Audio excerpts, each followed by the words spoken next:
La batalla contra el narco. Anyone deny the progress that has been made toward achieving the Millennium Development Goals?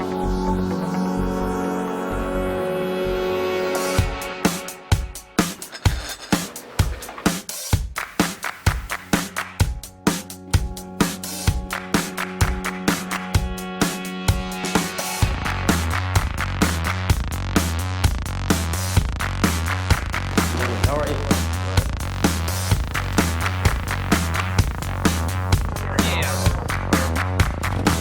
We're interrupting transmission. We will open this General Assembly, starting with the general debate by the world leaders. Board, please stand by. To the show.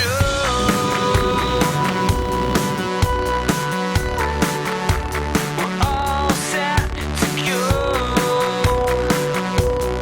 So come on.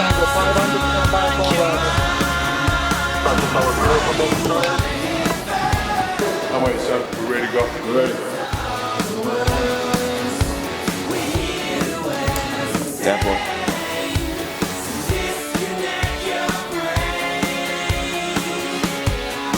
Hey, boys and girls. This is the Super Bowl of diplomacy. This is the World Cup of diplomacy. You meet all the leaders of the people. You discuss all the issues here. It's happening fast and furious, and no one wants to get left out.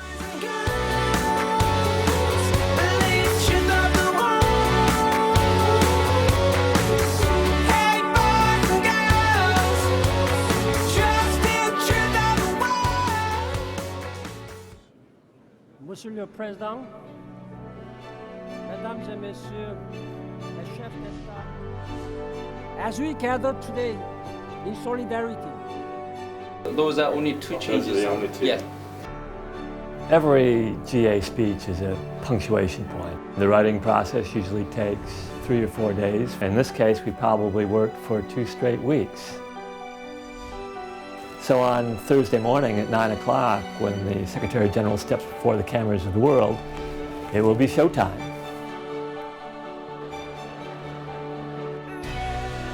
today we are being tested.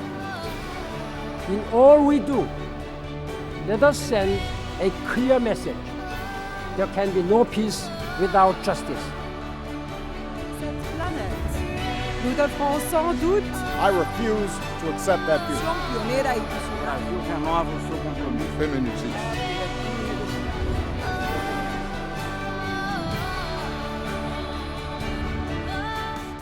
I have had during last 10 days 192 events, including 120 bilateral meetings with the head of state, head of governments, and foreign ministers. If you took a normal event planner from the outside world and dropped them into the middle of GA week, they would go insane within 10 minutes.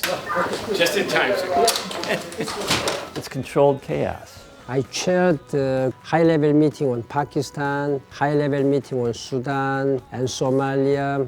So a huge amount of work gets done, but also the opportunity for everyone to have a voice. You know, talking about the issues that they care about. Climate change and poverty issues, global health issues. So much business gets conducted because it is in a hothouse. It's in a crucible. So you can take what happened 2 meetings ago, which was only 20 minutes ago, and say, well, Prime Minister X told me this. What do you think, Mr. President? So it's a very exciting time.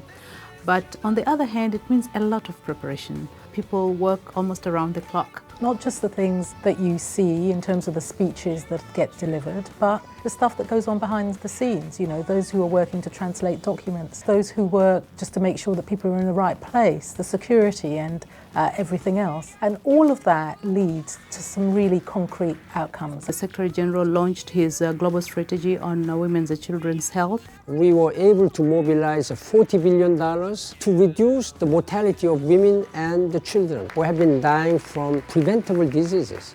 It's amazing to watch. One day he may give like 10 speeches and meeting with maybe 25, 30 different leaders, all different topics, different priorities. I wake up at 4 a.m. That gives me the best time to prepare. Without any disruptions, Once I'm in the office, I do not have almost no private time. It's like I'm sitting on a conveyor belt. You've got limited time. So we're delighted to have you.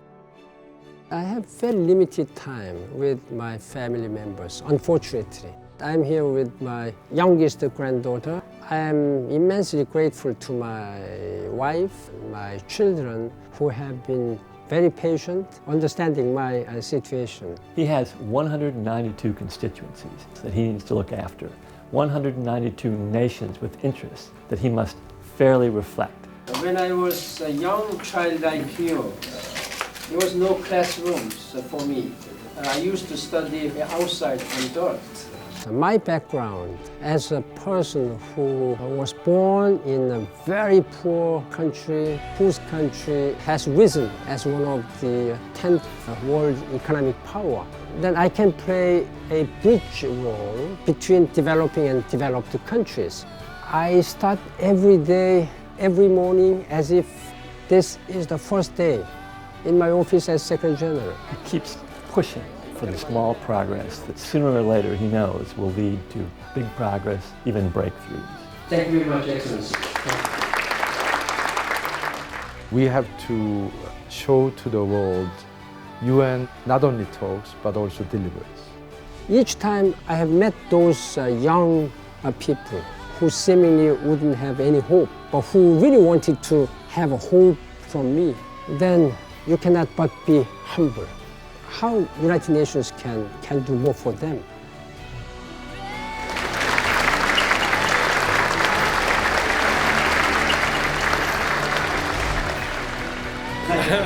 Okay, thank you. Good night. Nice to meet you.